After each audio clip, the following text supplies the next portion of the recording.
Hi guys, welcome back to the channel. Clarice Starling, a promising student at the FBI Academy in Quantico, Virginia, is unexpectedly pulled from her training by Jack Crawford, the head of the FBI's Behavioral Science Unit.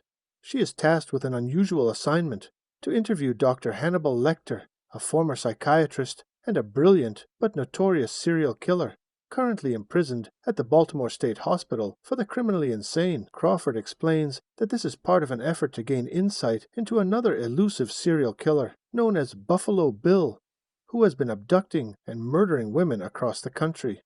Buffalo Bill's gruesome pattern of killing involves skinning his victims, a disturbing detail that has baffled investigators. Starling's mission seems simple on the surface: to present Lecter with a VICAP, Violent Criminal Apprehension Program, questionnaire in the hope that he might offer information about Buffalo Bill or other violent offenders.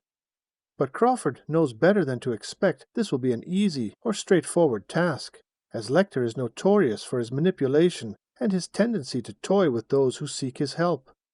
Nevertheless, he sees something in Starling, perhaps her intelligence or her perseverance, that makes him believe she might succeed where others have failed. When Starling arrives at the Baltimore State Hospital, she is met by the pompous and condescending Dr. Frederick Chilton, the head of the facility.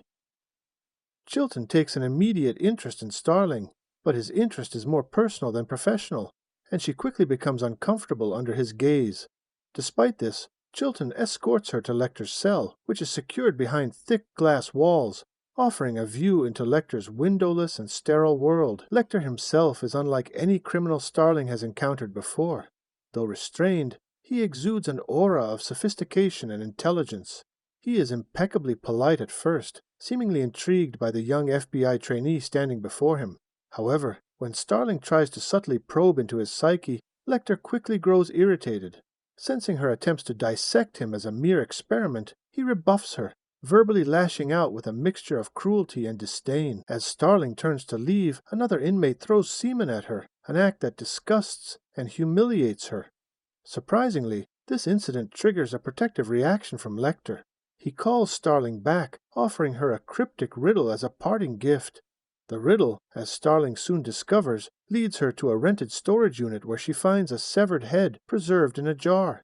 The head belongs to Benjamin Raspail, a former patient of Lecter's, and the discovery connects Raspail to Buffalo Bill, giving Starling a significant lead in the investigation. Returning to Lecter with this new information, Starling presses him for more details about Buffalo Bill. Lecter offers to help, but he makes it clear that he will only do so on his terms. He demands a transfer away from Dr. Chilton's control, seeking to move to a facility that will afford him more freedom and privileges. In exchange for this, he promises to provide valuable insights into Buffalo Bill's psychology and behavior, potentially leading to his capture. Lecter's manipulative charm is in full effect, and despite her better judgment, Starling feels compelled to continue playing his game. Meanwhile, the situation takes a dire turn when Buffalo Bill strikes again, this time abducting Catherine Martin, the daughter of U.S. Senator Ruth Martin. The kidnapping sends shockwaves through the country, and the pressure to capture Buffalo Bill intensifies. Knowing that time is running out, Crawford pulls Starling from Quantico once again to assist in the investigation of Buffalo Bill's latest victim, whose body has been discovered in a rural area of West Virginia. On the plane ride to West Virginia, Crawford engages Starling in a discussion about Buffalo Bill's profile. Based on the information available, Starling concludes that Bill is likely a white male who has grown more confident and refined in his methods over time. She notes that he has developed a taste for it, suggesting that the killings have become more than just a necessity for Bill. They are something he now savors. Upon arrival in West Virginia, Starling assists with the autopsy of the most recent victim. As the examination progresses, Starling notices something unusual: a small chrysalis lodged in the victim's throat. The chrysalis is identified as belonging to a death's head hawk moth, a species native to Asia and Europe, but rarely seen in the United States.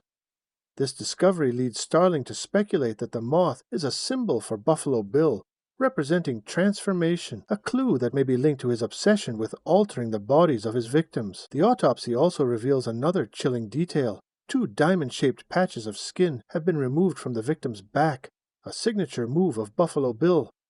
This gruesome finding corroborates what Lecter had already hinted at, that Bill is skinning his victims for a specific purpose, one far more personal than the authorities initially realized. Back at Quantico, as the search for Catherine Martin dominates the news, Crawford authorizes Starling to approach Lecter once again.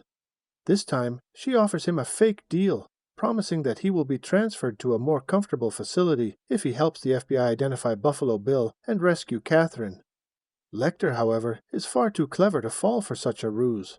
Instead of accepting the offer outright, he proposes a quid pro quo. He will give Starling clues about Buffalo Bill in exchange for details about her own life, specifically the traumas of her childhood. Unbeknownst to Starling, Dr. Chilton has been eavesdropping on their conversation and discovers that the deal is a sham. Seizing the opportunity to advance his own career, Chilton approaches Lecter with a genuine offer. In exchange for cooperation, Lecter will receive the transfer he desires, and Chilton will take credit for Buffalo Bill's capture. Lecter agrees to this new arrangement, and soon he is flown to Tennessee, where he meets with Senator Ruth Martin and her entourage of FBI agents and Justice Department officials. During the meeting, Lecter reveals Buffalo Bill's real name, James Gumb. He provides a physical description and a previous address, leading the authorities to believe they are on the verge of capturing the killer. However, Lecter cannot resist one last display of cruelty.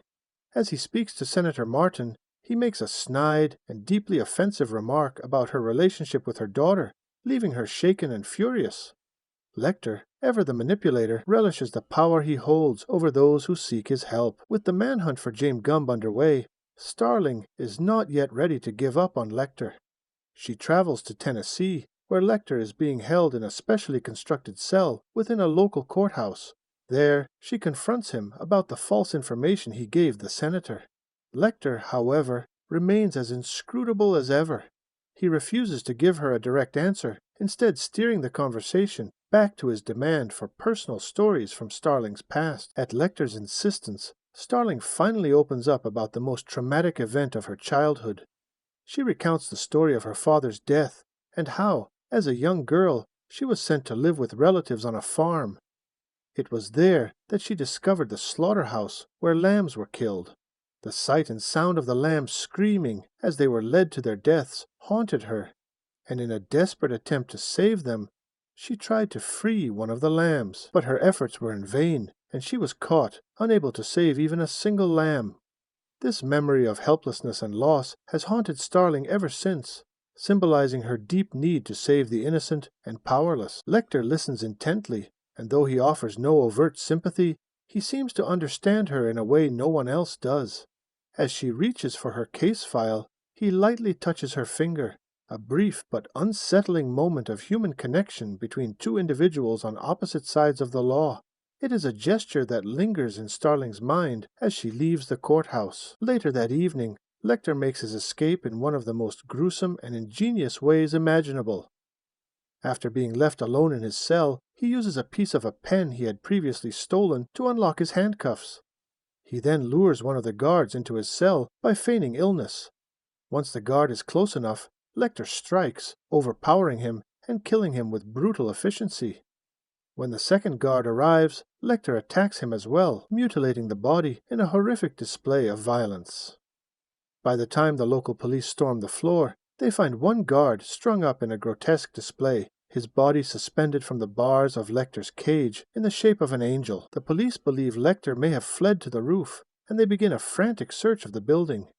As they inspect the elevator, they discover a body lying on top of the elevator car. Meanwhile, paramedics rush to transport the survivor to a nearby hospital. It is only once the ambulance is en route that the survivor reveals his true identity. Lecter, having disguised himself by wearing the face of one of his victims, he kills the paramedics and disappears into the night, leaving the authorities scrambling in his wake. With Lecter now at large, Starling throws herself into the case, re-examining every detail of her notes and Lecter's cryptic clues. She realizes that the key to finding Buffalo Bill lies with the first victim, Frederica Bimmel. Unlike the other victims, Bimmel was not a random target. She knew Buffalo Bill before he killed her. Starling travels to Bimmel's hometown and begins interviewing her friends and family, Hoping to uncover a connection that will lead her to Bill. At Bimmel's house, Starling finds a collection of dresses made by Bimmel, all with patterns matching the skin removed from Buffalo Bill's victims. This revelation confirms her suspicion. Buffalo Bill is fashioning a woman's suit out of real skin. She immediately contacts Crawford, who has been following another lead. Crawford tells her that they have identified Buffalo Bill as James Gumb, and they are preparing to raid his residence in Illinois. He instructs Starling to continue her investigation while he and the SWAT team close in on Gumb's location. Starling's interviews lead her to the home of a man named Jack Gordon, who seems unremarkable at first glance. However, as she speaks to him, she notices small details that don't add up. When she spots a death's head hawk moth fluttering inside the house, the pieces fall into place. Jack Gordon is James Gumb. Realizing the danger she's in, Starling draws her weapon just as Gumb flees into the basement. Starling pursues him through a labyrinth of rooms, eventually discovering Catherine Martin alive but trapped in a deep well. As Starling tries to navigate the dark and eerie basement, Gumb stalks her with night vision goggles, gaining the upper hand in the pitch-black environment. Unaware of his exact location, Starling relies on her instincts, listening carefully for any sound that might give Gumb away. When she hears the faint click of a gun's hammer being cocked, she spins around and fires, killing Gumb before he can shoot her. In the aftermath of the ordeal, Catherine Martin is rescued, and Buffalo Bill's reign of terror comes to an end. Starling returns to Quantico, where she is lauded for her bravery and awarded a commendation. At her FBI Academy graduation party, she receives an unexpected phone call from Hannibal Lecter, who is now hiding in the Bahamas. Lecter reassures Starling that he has no intention of coming after her. Instead, he implies that he is pursuing his own form of justice as he prepares to track down and kill Dr. Chilton, who he views as a deserving victim. Before hanging up, Lecter offers Starling one final chilling line: "I'm having an old friend for dinner."